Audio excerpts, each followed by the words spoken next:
আসসালামু আলাইকুম। হৃদিতা গল্পের 5 নাম্বার পার্ট। তানবীর বলল, ঢাকা শহরে চলতে গেলে টাকার প্রয়োজন, কিন্তু তুই যদি কোনো কিছু না করিস তাহলে থাকা খাওয়া কোনোটাই হবে না। তাই বলছিলাম যে কোনো একটা চাকরির ব্যবস্থা কর, নয়তো আমার সঙ্গে পার্ট টাইম জব করতে পারিস। সেটাতে তোর খাওয়া দাওয়া শুরু করে বাড়ি ভাড়া, পড়াশোনার খরচ সব ভালোই চলবে। আমি বললাম, দোস্ত আমার কোনো সমস্যা নাই, তাছাড়া তুই যে জব করছিস সেটাতে আমার ভাবাভাবির কোনো বিষয় নেই। তুই চাইলে কালকেই আমাকে জবে জয়েন করিয়ে দিতে পারিস। তানবীর বলল, দোস্ত কিছু মনে করিস না, আসলে আমার সামর্থ্য নেই যে তোকে কদিন খাওয়াতে পারবো, এর জন্য বাধ্য হয়ে চাকরির কথাটা বলতে হলো। তুই আবার কথাটাকে অন্যরকম ভাবে দেখিস না প্লিজ। আমি বললাম, আরে দোস্ত কি সব আবুল তাবুল বলছিস? তুই আমার জন্য যতটুকু করেছিস এতেই অনেক। তাছাড়া বাস্তবতা কি জিনিস তা আমি ভালো করেই জানি। তুই আমাকে পার্ট টাইম জবটা নিয়ে দিতে চেয়েছিস, এটাই অনেক। এছাড়া আমাকেও তো কদিন পর এমনি এমনি চাকরি করতে হতো। তানবীর বলল, আচ্ছা আমি তাহলে কালকে বসকে বলে তোর চাকরির বিষয়ে কনফার্ম করছি। তানবীর এই বলে ফোন বাহিরে নিয়ে চলে গেল। কিছুক্ষণ কথা বলে এসে বলল, দোস্ত নো টেনশন, তোর চাকরি হয়ে গেছে। আর হ্যাঁ, কালকে গিয়ে কলেজের এডমিশনটা করিয়ে নিবি কেমন? আমি বললাম, ধন্যবাদ বন্ধু। আমি আসলে কল্পনাও করিনি ঢাকা শহরে এই অসময়ে এসে অ্যাটলিস্ট তোর কাছে এতটাও হেল্প পাবো। বাড়ি থেকে রাকিবের কথা ভেবে ঢাকায় রওনা দিয়েছিলাম এবং তার সাথে ওখানে গিয়েছিলাম। সে আমাকে আদর যত্ন করে খাওয়া দাওয়া করালেও যখন বললাম তোর এখানে 2 দিন থাকতে হবে, রাকিবের স্ত্রী আমার কথা শুনে রাকিবকে কি যেন একটা ইশারা করলো। তখন রাকিব নিমিষেই তার রং পাল্টাতে লাগলো এবং আমাকে তাড়ানোর বিভিন্ন রকমের বাহানা করলো। আমি তো আর ছোট বাচ্চা না যে তাদের ইশারায় কি বললো তা বুঝবো না। তারপর ওখান থেকে বাইরে চলে আসলাম। রাস্তায় ফুটপাতে 2 দিন নির্ঘুমে কাটাইতে হয়েছে। কারো কাছে যাওয়ার মতো কোনো রাস্তা ছিল না। একা একজনকে কেউ বাসা ভাড়া দিতে চায়নি। তারপর তোকে দেখে এক বুক আশা নিয়ে সবটাই যখন তোকে বললাম, এটা শুনে তুই ঠিকই আমার পাশে দাঁড়ালি। ঢাকা শহরে উপকার করলে একমাত্র তুই করেছিস। তোর এই উপকারের কথা আমি জীবনেও ভুলবো না দোস্ত। এইটুকু বলেই থেমে গেলাম। তানভীর বলল, আরে সবাই কি বন্ধুর বিপদে পাশে থাকতে পারে? পারে না। তারা শুধু সুসময়ের বন্ধু। আজ তোর সময় ভালো, সব বন্ধুই তোর পিছনে ঝুঁকে পড়বে। যখন কোনো বিপদের সম্মুখীন হবি তখন বুঝতে পারবি কে তোর আসল বন্ধু। তাছাড়া রাকিবের বিষয়ে যেগুলো বললি এটা নতুন কোনো বিষয় না। আসলে এই ঢাকা শহরের মানুষজন, তারা আত্মীয় স্বজনরা তাদের বাসায় থাকবে সেটা তারা আশা করে না। যত তাড়াতাড়ি সম্ভব তাদেরকে ভালো মন্দ খাইয়ে বিদায় করে দেই। বেলা তাই হয়েছে। আচ্ছা যাই হোক, এখন রাত প্রায় 10টা বাজতে 10 মিনিট বাকি, খাবার খেয়ে ঘুমিয়ে পড়। আমি বললাম, ওকে দোস্ত। তারপর রাতের খাবারের পর্ব শেষ করে ঘুমাতে গেলাম। চোখটা বন্ধ করলেও ঘুমের কোনো ভ্রুক্ষেপ নেই। বারবার শুধু কাকা কাকিমা আর তানিশা, তাদের কথা খুব মনে পড়ছে। ছোট থেকে তাদের ওখানে মানুষ হয়েছি, কখনো বুঝতেই দেয়নি আমি এতিম। যখন তানিশা বলল আমি তাদের রক্তের কেউ না, কথাটা শুনে আমি নিমিষেই সবকিছু কেমন যেন উল্টাপাল্টা হয়ে গেল আমার। তানিশার কথাটা কি আদৌ সত্যি বলেছে নাকি মিথ্যা? মিথ্যা হতে যাবে কেন? কাকাই তো আর মিথ্যা বলবে না। তাছাড়া এতদিন ভেবে আসছিলাম তারা আমার আপন কাকা কাকিমা, কিন্তু ভাগ্যের কি নির্মম পরিহাস, সবটাই যেন স্বপ্নের মতো বদলে গেল। ভালো থেকো তোমরা। তোমাদের আমি আমার মা বাবার মতোই ভালোবাসি। আর হয়তো তোমাদের ওখানে যাব না। এসব ভেবে যে কখন ঘুমিয়ে পড়েছি তা নিজেও জানি না। সকালে ঘুম ভাঙলো তানভীরের ডাকে। তানভীর বলল, দোস্ত উঠ, রেডি হয়ে নে। বস ফোন করেছিল, আজকেই তোকে নিয়ে যেতে বলেছে। আমি বললাম, ওকে, রেডি হচ্ছি। তারপর তানভীরের সঙ্গে চলে গেলাম নতুন চাকরিতে। লক্ষ্য করলাম অনেক বড় একটা রেস্টুরেন্ট। এখানে সাধারণত বড় লোকেরাই আসে। রেস্টুরেন্ট দেখেই বোঝা যাচ্ছে এখানে বড় লোকদের কারবার। তানভীর একটা ভদ্রলোকের সঙ্গে চাকরির ব্যাপারে কথা বলল। ওই লোকটাও আমাকে চাকরি দিতে অমত পোষণ করলো না। চাকরিটা হয়ে গেল। শেষে স্যালারি নির্ধারণ করলো 15,000 টাকা। এ দিয়ে মাশাল্লাহ আমার ভালোই চলবে, কোনো অসুবিধা হবে না। তানভীরকে আরেকবার ধন্যবাদ দিয়ে বললাম, দোস্ত চল হাজি বিরিয়ানি খাবো। তানভীর বলল, আমার কাছে টাকা নাই, আরেকদিন খাওয়া মনে। আমি বললাম, আরে ধুর, আমি তোকে খাওয়াবো। হাজার হোক চাকরি নিয়ে দিলি, ট্রিট তো তোর একটা প্রাপ্যই আছে, চল। রাতে বাহিরে খাবার খেয়ে বাসার উদ্দেশ্যে রওনা দিলাম। হেঁটে আসতে লক্ষ্য করলাম তালা ঝুলানো। এটা দেখে অবাক হয়ে তানভীরকে জিজ্ঞেস করলাম, তো গেটে তালাবদ্ধ থাকলে কি করে রুমে যাব? রাত তো 10টা বাজে নাই, এর মধ্যে তারা গেটে তালা লাগিয়ে ঝুলিয়ে দিল। তানভীর বলল, এই বাড়িওয়ালার মেয়ে আরোহী ইচ্ছা করে রাত 9টার সময় গেটের তালা লাগিয়ে দেয়। মেয়েটা বদমেজাজি প্লাস মিসকা শয়তানি। দোস্ত টেনশন করিস না, আঙ্কেলকে ফোন দিয়ে জানিয়ে দিচ্ছি। এই বলে তানভীর বাড়িওয়ালা আঙ্কেলের কাছে ফোন করে জানিয়ে দিল। কিছুক্ষণ পরেই বাড়িওয়ালা আঙ্কেল গেটে এসে বিনয়ের সুরে বলতে লাগলো, বাবারা তোমরা কিন্তু বিরক্ত হয় না প্লিজ। আরোহী মাঝে মধ্যে গেটে তালা লাগিয়ে চাবি তার কাছে রেখে দেয়।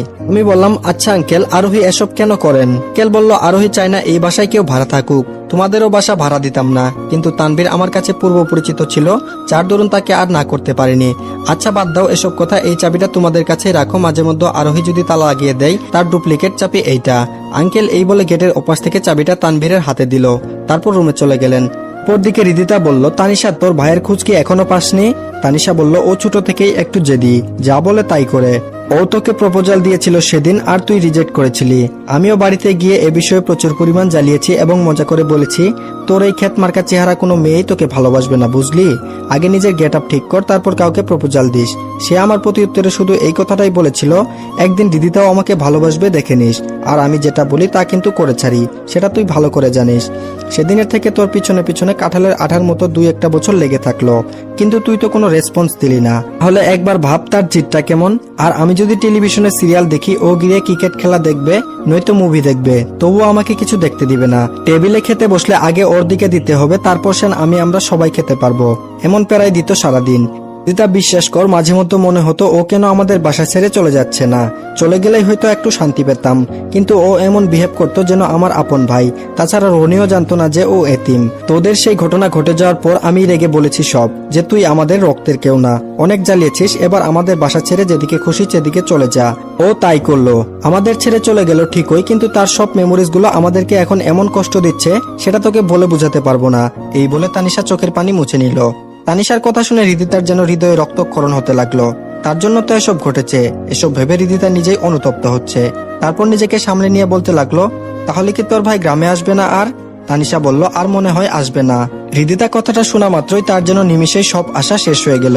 রিদিতা মনে মনে তাকে নিয়ে ভালোবাসার বীজ বপন করেছিল ঠিকই, কিন্তু তানিশার কথাতে সেটা নিমিষেই ভেঙে চুরমার হয়ে গেল। তারপরও কেন জানি তার অপেক্ষায় থাকবে রিদিতা মনে মনে এই সিদ্ধান্তে উপনীত হলো। এভাবে তাদের দিন কাটতে লাগলো। কথায় আছে না, দাঁত থাকলে কেউ দাঁতের মূল্য বুঝে না, তেমনি রনি চলে যাওয়াতে রিদিতার ভালোবাসা একটু বেশি বেড়ে চলেছে। এদিকে হুট করেই শফিক সাহেব তার স্ত্রীকে উদ্দেশ্য করে বলল, এই রিদিতার মা, একটা খুশির খবর আছে। শফিক সাহেবের স্ত্রী বলল, কি বলো? শফিক সাহেব বলল, রেহেনা আফা আমাদের রিদিতা মামুনিকে পছন্দ করেছে, বিয়ের কথাও বলেছেন। রিদিতার মা বলল, ও তার মানে রেহেনা আপার ছেলে নিলয়ের সঙ্গে আমার মেয়ে রিদিতার মামুনির বিয়ের কথা উঠেছে? শফিক সাহেব বলল, হ্যাঁ, আমি বাজারে যাচ্ছিলাম, হঠাৎ রেহেনা আফা আমাকে ডেকে বাসায় নিয়ে গেল এবং খাবার পর্ব শেষ করে বলল, রিদিতা মামুনিকে নাকি রেহেনা আফার পছন্দ হয়েছে, তাই রিদিতা মামুনিকে নিলয়ের বউ করে নিয়ে যেতে চাই। রেহেনা আফার কথা শুনে তার প্রত্যুত্তরে আমি শান্ত গলায় বললাম, আফা, আমি আগে আমার মেয়েটার মত শুনি, তারপর আপনাদের জানাচ্ছি। এই বলে তাদের বাসা ত্যাগ করে বাসায় আসলাম। এখন বলো, নিলয়ের সঙ্গে আমাদের রিদিতা মামুনিকে কেমন মানাবে? রিদিতার মা বলল, নিলয় তো দেখতে শুনতে ভালো, কিন্তু তার আগে রিদিতাকেও জানাও সে কি মত দেয়। শফিক সাহেব বলল, হ্যাঁ, ভালো একটা কথা বলেছ, আগে রিদিতাকে বলতে হবে। শফিক সাহেব তার স্ত্রী পারবিনার সঙ্গে এসব কথা আলোচনা করছে, এর মধ্যে রিদিতা কলেজ থেকে ফিরল, কিন্তু মুখ ভার করে। শফিক সাহেব তার মেয়ের মুখটা দেখে বলে উঠল, রিদিতা? রিদিতা বলল, জি আব্বু, বলো। শফিক সাহেব বলল, মা, আমরা একটা সিদ্ধান্ত নিতে যাচ্ছি, কিন্তু এখানে তোমার মত লাগবে, তাই তাহলে আমরা এগুলো বিষয়ে এগোতে পারবো। রিদিতা বলল, আব্বু, কি সিদ্ধান্ত নিয়েছ? শফিক সাহেব একটু হেসে বলে উঠল, সিদ্ধান্তটা হচ্ছে আমাদের রিদিতা মামুনি তো এখন অনেক বড় হয়েছে, তার জন্য বিয়ের সম্বন্ধ আসছে, আর এখন তাকে বিয়ে দিয়ে আমাদের বাসা থেকে বিদায় দিতে যাচ্ছি। শফিক সাহেব কথাটি হেসে খেলে বললেও রিদিতার মনে ইতিমধ্যে তুলপাড় শুরু হয়ে গেছে। এমনিতেই কলেজে তানিশার কথা শুনে রিদিতার মন খারাপ হয়ে আছে, এর মধ্যে আবার তার বাবা এসব বলছে। রিদিতা নিজেকে সামলে নিয়ে তার বাবাকে বলল, আব্বু, যদি তুমি জোর করে কাউকে কারো কাছে বিয়ে দিয়ে দাও, তাহলে তোমার মেয়েকে হারাবে, এইটুকু মনে রেখো। রিদিতা এই বলে তার রুমে চলে গেল। শফিক সাহেব তার মেয়ের কথাগুলো শুনে থতমত খেয়ে পারভিন বেগমকে জিজ্ঞেস করলো, এই তোমার মেয়ের কি হয়েছে বলো তো? আমি শুধু বিয়ের ব্যাপারে একটু বললাম, আর এতেই নাকি মেয়ে হারাবো, এটা কেমন কথা? হ্যাঁ। পারভিন বেগম বলল, আমার মনে হয় রিদিতা কাউকে পছন্দ করে, এর জন্য বিয়ের কথা শুনেই রিয়াক্ট করতে শুরু করেছে। শফিক সাহেব কিছুটা চিন্তা নিয়ে বলল, হ্যাঁ, সেটাই হবে হয়তো। অপরদিকে তানবীরের নতুন চাকরির সুবিধার জন্য তাকে অন্য জায়গায় চলে যেতে হচ্ছে। তানবীর বেগে সবকিছু গুছগাছ করে নিচ্ছে, সেটা দেখে রনি বলে উঠল, আরে দোস্ত, সবকিছু এভাবে গুছগাছ করে নিচ্ছিস কেন? তানবীর বলল, দোস্ত, আমার চাকরিটা হয়ে গেছে, তোকে কিছুদিন আগে যে চাকরির কথাটা বলেছিলাম সেই চাকরিটাই হয়ে গেছে, এখন সেখানেই যেতে হবে। আমি বললাম, সেখানে মানে কোথায় যাচ্ছিস? তানবীর বলল, চিটাগাং। দোস্ত, আঙ্কেলকে তোর কথা বলছি, তুই এখানেই থাকতে পারবি। আমি নিশ্চুপ হয়ে দাঁড়িয়ে রইলাম। তারপর তানবীর বলল, আরে বন্ধু, মন খারাপ করিস না, চাকরির জন্যই তো যেতে হচ্ছে, তবে মাঝে মধ্যে তোর সঙ্গে ঢাকায় এসে দেখা করব। এখন আমাকে বাস স্টেশনে এগিয়ে দে। মনটা নিমিষেই খারাপ হয়ে গেল। ঢাকা শহরে একটা মাত্রই বন্ধু পেয়েছিলাম, আজ সেও চাকরির জন্য ছেড়ে চলে যাচ্ছে। যার সঙ্গে সবকিছু শেয়ার করতাম, আজ থেকে সেটা আর হবে না। এসব ভাবতেই তানভীর কাঁধে হাত রেখে বলে উঠল, কিরে দোস্ত, যাবি না? আমার কিন্তু দেরি হয়ে যাচ্ছে। আমি বললাম, হ্যাঁ হ্যাঁ চল। এই বলে তানভীরকে বাস স্টেশনে নিয়ে গেলাম। তানভীরকে নতুন বাসে তুলে দিয়ে আসলাম। পিছন দিকে তাকিয়ে তানভীর বলে উঠল, দোস্ত, ভালো থাকিস, আর মাঝে মধ্যে ফোন দিস, ভুলে যাস না কিন্তু। আমি বললাম, না রে দোস্ত, তোকে ভুলবো না, তুইও ভালো থাকিস। এসব কথা শেষ করতে করতে গাড়ি স্টার্ট দিল। তারপর তানভীরকে বিদায় দিয়ে বাসায় আসলাম। আরোহী দরজার সামনে দাঁড়িয়ে থেকে বলতে লাগলো, তোর বন্ধু চলে গেল, তাহলে তুইও কেন বাসায় আটকে গেলি? তুইও চলে যেতি তোর বন্ধুর সঙ্গে। আরোহীর এমন কথার ধারা শুনে মনটা চাচ্ছে যে তার গালে কষে একটা থাপ্পড় মেরে দেই। কথায় আছে না, সব চাওয়া পাওয়া পূরণ হয় না, সেটা ভেবেই নিজের রাগ কন্ট্রোল করলাম। তারপর কোনো কিছু না বলে রুমে এক পা সামনে বাড়াবো, এমন সময় আরোহী পিছন দিক থেকে এমন একটা কথা বলল, শুনে নিজের রাগকে কন্ট্রোল করতে পারলাম না। আরোহীকে দেয়ালের সঙ্গে চেপে ধরে বললাম,